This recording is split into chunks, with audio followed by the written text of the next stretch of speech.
Hello, Namaskaram. Welcome back to my channel. You're watching Anecdotes and this is Aisha. If you're here for the first time, please don't forget to subscribe. അപ്പോൾ ഇന്ന് പുതിയൊരു book review ആയിട്ടാണ് വന്നിരിക്കുന്നത്. And 2025 ഞാൻ first വായിച്ച പുസ്തകം is KR മീരയുടെ മാലാഖയുടെ മറുകകൾ കരിനീല. ഈ രണ്ട് നോവലുകൾ അടങ്ങുന്ന ഒരു കൊച്ചു പുസ്തകമാണ്. ആക്ച്വലി ഇത് കുറേ നാൾ മുന്നേ മേടിച്ചതാണ് ആൻഡ് വായിച്ച് തുടങ്ങിയതുമാണ്. പക്ഷെ തീർത്തത് ഈ വർഷം അങ്ങനെ ഉള്ളൂ.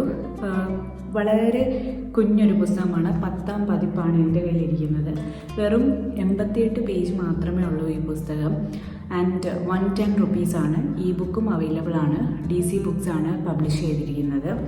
അപ്പോൾ ഇതിലെ ഫസ്റ്റ് നോവൽ എന്ന് പറയുന്നത് മാലാഖയുടെ മറുകുകൾ. ഒരു കുട്ടി നോവലാണ്. 6 ഭാഗങ്ങൾ മാത്രമേ ഉള്ളൂ. ആൻഡ് ഏഞ്ചല എന്ന് പറയുന്ന ഒരു സ്ത്രീയുടെ മരണത്തിൽ നിന്നാണ് കഥ തുടങ്ങുന്നത്. അപ്പം ഏഞ്ചലയ്ക്ക് 2 പെൺകുട്ടികളുണ്ട്. അവരുടെ മുന്നിൽ വെച്ച് അവളുടെ മുൻ ഭർത്താവ് അവളെ കൊലപ്പെടുത്തുകയാണ്. അങ്ങനെയാണ് തുടങ്ങുന്നത്.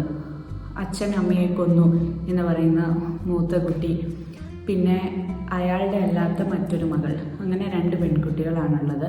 മൂത്ത മോളെ വളരെ സ്നേഹത്തോടെ അയാൾ നോക്കും, മറ്റേ അയാളുടെ അല്ലാത്ത കുട്ടിയെ വളരെ ദേഷ്യത്തോടെ നോക്കും. എന്നിട്ട് അയാൾ അവിടെ നിന്ന് ഇറങ്ങിപ്പോകും.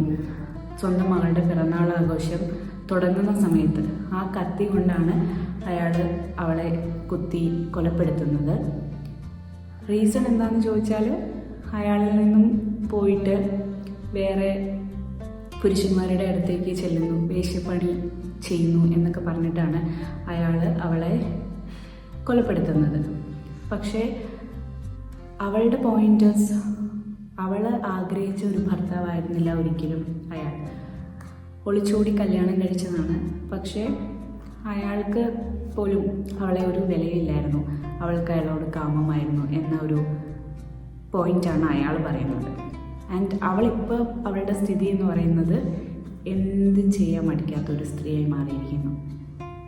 ആൻഡ് ഒരു ജോലിക്ക് വേണ്ടിയിട്ട് എന്ത് വേണമെങ്കിലും ചെയ്യും. ആൻഡ് മുതലാളിമാരുടെ അടുത്ത് കിടന്നു കൊടുക്കും ലിറ്ററലി. അതാണിപ്പോൾ അവൾ ചെയ്യുന്നത്. ജീവിക്കാൻ വേണ്ടി അവൾ ചെയ്യുന്നത്. ഓരോ ആളുകളുടെ അടുത്ത് നിന്നും അവൾ മാറിക്കൊണ്ടേയിരിക്കും. കാരണം ആദ്യ ഭർത്താവ്, അവൾ സ്നേഹിച്ച ആ പുരുഷൻ അവളെ തേടിയെത്തും. ആ ഒരു സമയമാകുമ്പം അവൾ അടുത്ത തണൽ തേടി പോകും. അങ്ങനെ കണ്ടിന്യൂ ചെയ്തു പോകുന്നു. അങ്ങനെ ഒരിക്കൽ ഒരു ട്രൂ ലവ് എന്ന രീതിയിൽ പുതിയൊരു മനുഷ്യനെ കണ്ടെത്തുകയാണ്. ആൻഡ് അങ്ങനെയാണ് ഇതിൻ്റെ കഥ പോകുന്നത്. വളരെ കുട്ടി കഥയാണ്. ആൻഡ് 2 കുട്ടികളെ തമ്മിൽ പിരിക്കാൻ നോക്കുന്ന മുൻ ഭർത്താവിൻ്റെ പെങ്ങൾ, അങ്ങനെയൊക്കെ പറഞ്ഞിട്ടാണ് ലാസ്റ്റ് കഥ അവസാനിക്കുന്നത്. അപ്പം ഞങ്ങളുടെ ചോരയിലുള്ളതിനെ ഞങ്ങൾ കൊണ്ടുപോയിക്കോളാം, വല്ലവൻ്റെ ഞങ്ങൾ കൊണ്ടുപോയില്ല എന്നൊക്കെ പറഞ്ഞിട്ട് മൂത്ത കുട്ടീനെ വലിച്ചിഴച്ച് അവർ കൊണ്ടുപോകും. അവർ നോക്കിക്കോളാം എന്ന് പറഞ്ഞിട്ട് മറ്റേ കുട്ടി എന്ത് ചെയ്യും എന്നൊക്കെയാണ് ഇപ്പോൾ അവളെ സ്നേഹിക്കുന്ന ആ പുരുഷൻ ചിന്തിക്കുന്നത്. വീട്ടിലേക്ക് മടങ്ങി പോകുമ്പോൾ അയാളുടെ ഭാര്യ പറയും, അവൾക്കത് തന്നെ വേണമായിരുന്നു, എൻ്റെ ജീവിതം നശിപ്പിക്കാൻ ശ്രമിച്ചവളാണ്. സ്വാഭാവികം. വളരെ ഇമോഷണലായ കുറേ കാര്യങ്ങളുണ്ട് ഇതിൻ്റെ അകത്ത്. അപ്പയ്ക്ക് ഞങ്ങളെ കൂടി കൊല്ലാമായിരുന്നു, മമ്മിയില്ലാതെ ഇനി എന്ത് ചെയ്യും, ഇനി അവർ എവിടെ താമസിക്കും, രാവിലെ ആര് ദോശ ചുടും, ആര് ചട്നി ഉണ്ടാക്കും, പാവയ്ക്ക് ആര് ടോസ്റ്റ് ഉണ്ടാക്കും, അവൾക്ക് ആര് ഹോംവർക്ക് പറഞ്ഞു തരും, ഉറക്കത്തിൽ കിടന്ന് മുള്ളാതിരിക്കാൻ വാവെ ആര് ബാത്റൂമിൽ കൊണ്ടുപോകും, ഉരുണ്ട് വീണ് മുട്ടുപൊട്ടുമ്പോൾ ആര് മരുന്ന് വെച്ച് തരും, കരയുമ്പോൾ ആര് ചിരിപ്പിക്കും, ഇനിയിപ്പോൾ എന്ത് ചെയ്യും നരേന്ദ്രൻ സാറ്? ജയമോഹൻ കാരുണ്യത്തോട് ചോദിച്ചു. ഈ കുട്ടികളെ എങ്ങോട്ട് വിടും? സോ അതൊക്കെ ഭയങ്കര ഒരു നമ്മളെ ഇമോഷണൽ മുൾമുനയിൽ നിർത്തുന്ന കുറേ സാധനങ്ങളുണ്ട് ഇതിൻ്റെ അകത്ത്. അപ്പം നല്ലൊരു വെറൈറ്റി സ്റ്റോറിയാണ്. ആക്ച്വലി എല്ലാ സ്ത്രീകൾക്കും ഇഷ്ടപ്പെടുന്ന തരത്തിലുള്ള കഥയൊന്നുമല്ല. പക്ഷേ ഇറ്റ്സ് എ ഡിഫറെൻറ്റ് വൺ. വായിച്ചാൽ ഓക്കെ, ഈ ഒരു ഡെപ്തിൽ ചിന്തിക്കാനും എഴുതാനും ഇവർക്ക് കഴിയുന്നു എന്ന് നമുക്ക് ചിന്തിക്കാം. അത്രയേ ഉള്ളൂ. പിന്നെ ഈ ബുക്കിൽ പിക്ചേഴ്സൊക്കെ ഉണ്ട് കേട്ടോ, നല്ല രസമുണ്ട്. ഇങ്ങനെ പിക്ചേഴ്സ് കൊടുത്തിട്ടാണ് ചെയ്തിരിക്കുന്നത്. അതൊക്കെ കൂട്ടിയിട്ടാണ് 88 pages. So it's a very small book. ക്വിക്കായിട്ട് വായിക്കാൻ പറ്റുന്ന സാധനമാണ്. ആൻഡ് ഓതർ സൈൻഡ് കോപ്പിയൊക്കെയാണ് എൻ്റെ കയ്യിൽ. ഞാൻ ഒരിക്കൽ ഒരിക്കൽ ലുലുവിൽ ക്രോസ് വേർഡിൽ പോയപ്പോഴത്തേക്കും ക്യാർമീര was there and listen to her talk. അങ്ങനെ അവിടെ വെച്ച് സൈൻ ചെയ്ത് കിട്ടിയ സാധനമാണ്. അപ്പം മാലാഖയുടെ മറകുകൾ 6 ഭാഗങ്ങൾ കൊണ്ട് തീരും. ആൻഡ് അത് കഴിഞ്ഞിട്ട് ഉള്ളത് കരിനീല. ഈ കരിനീലയ്ക്ക് അവതാരികയൊക്കെ എഴുതിയിട്ടുണ്ട്, മാലാഖയുടെ മറകുകൾക്ക് അതില്ല. ആൻഡ് ഇതും 6 ഭാഗങ്ങൾ തന്നെയാണുള്ളത്. ആൻഡ് ഇതിൽ നമ്മൾ വായിക്കുന്നതിന് മുമ്പ് ഒരു പ്രിക്കോഷൻ പോലെ നമ്മളോടൊരു സാധനം പറയുന്നുണ്ട്.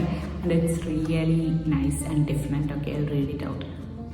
വളരെ വിചിത്രമായ ഒരു പ്രേമാനുഭവമാണ് ഞാൻ വിവരിക്കാൻ പോകുന്നത്. ഒരു കാര്യം നേരത്തെ പറയാം, സതി സാവിത്രിമാരും മര്യാദാ പുരുഷോത്തമന്മാരും ഇത് വായിക്കരുത്. വായിച്ചാൽ ഉണ്ടാകാവുന്ന സദാചാര ഭ്രംശങ്ങൾക്ക് ഞാൻ ഉത്തരവാദിയല്ല. അറിയാമല്ലോ, ചാരിത്രം എന്ന സംഗതി പരക്കെ മലിനീകരണം നേരിടുന്ന കാലമാണിത്. പാതിവൃത്യം കണി കാണാനില്ല. ഭർത്താക്കന്മാർ വീട്ടിലില്ലാത്ത നേരത്ത് ഭാര്യമാർ ഇമെയിലും സെൽഫോണും ലാൻഡ് ഫോണും വഴി എന്തൊക്കെ കൊള്ളരുതായ്മകളാണ് ചെയ്തു കൂട്ടുന്നത്. മറ്റൊരു അമ്പുചാക്ഷിയെ തൊടാത്ത ശ്രീരാമചന്ദ്രന്മാർക്കും തൊട്ടാൽ പൊള്ളുന്ന സതീരത്നങ്ങൾക്കും അടിപടലെ വംശനാശം വന്നു. അതിലൊക്കെ എനിക്ക് ധാരാളമായ വ്യാകുലതയുണ്ട്.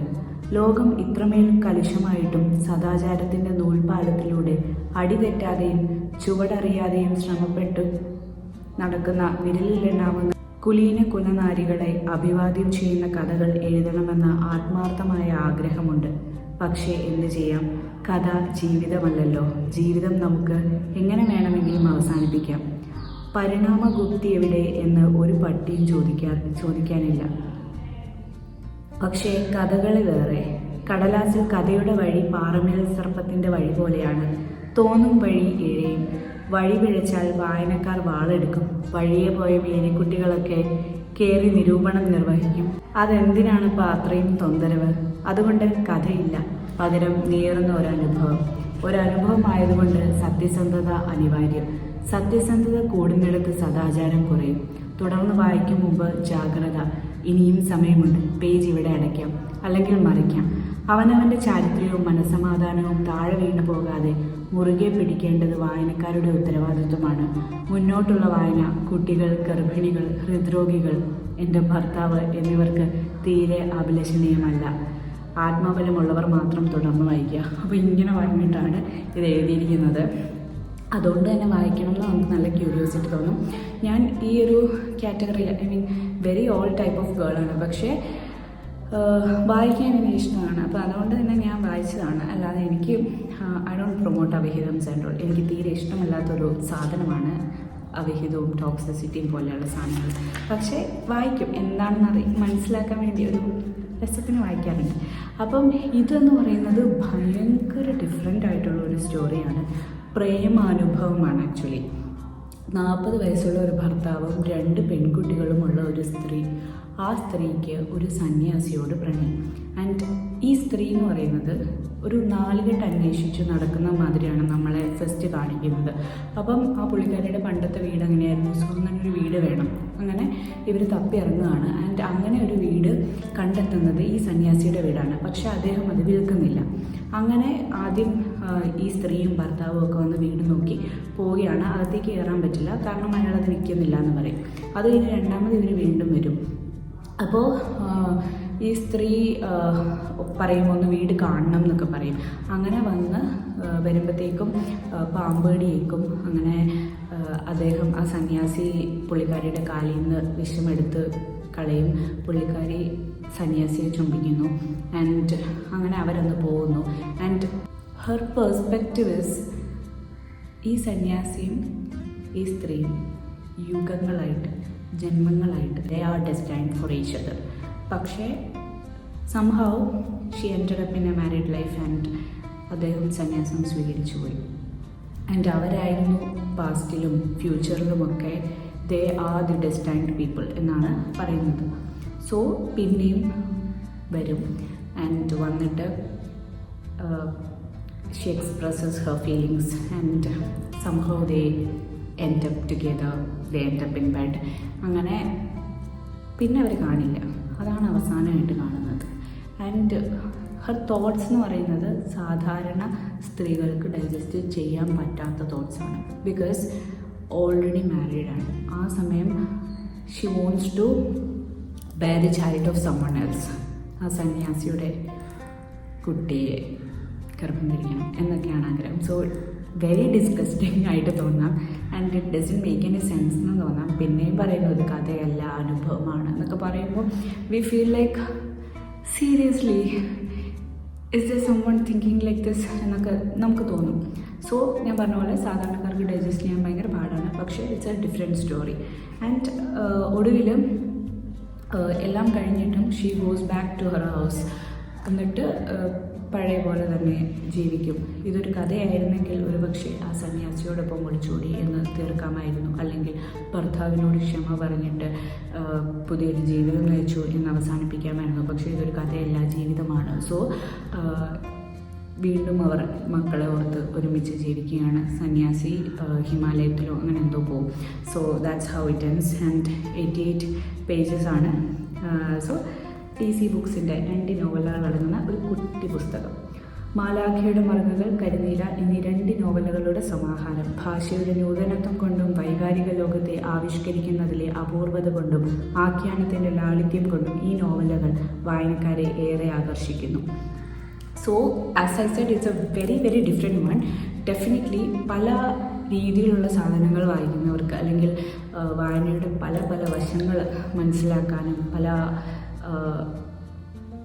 ഫേസസ് അല്ലെങ്കിൽ പല സ്റ്റേജസ് അറിയാനൊക്കെ ആഗ്രഹിക്കുന്നവർക്ക് can definitely try this book. So അത്രയേ ഉള്ളൂ. Thanks for watching. ബൈ.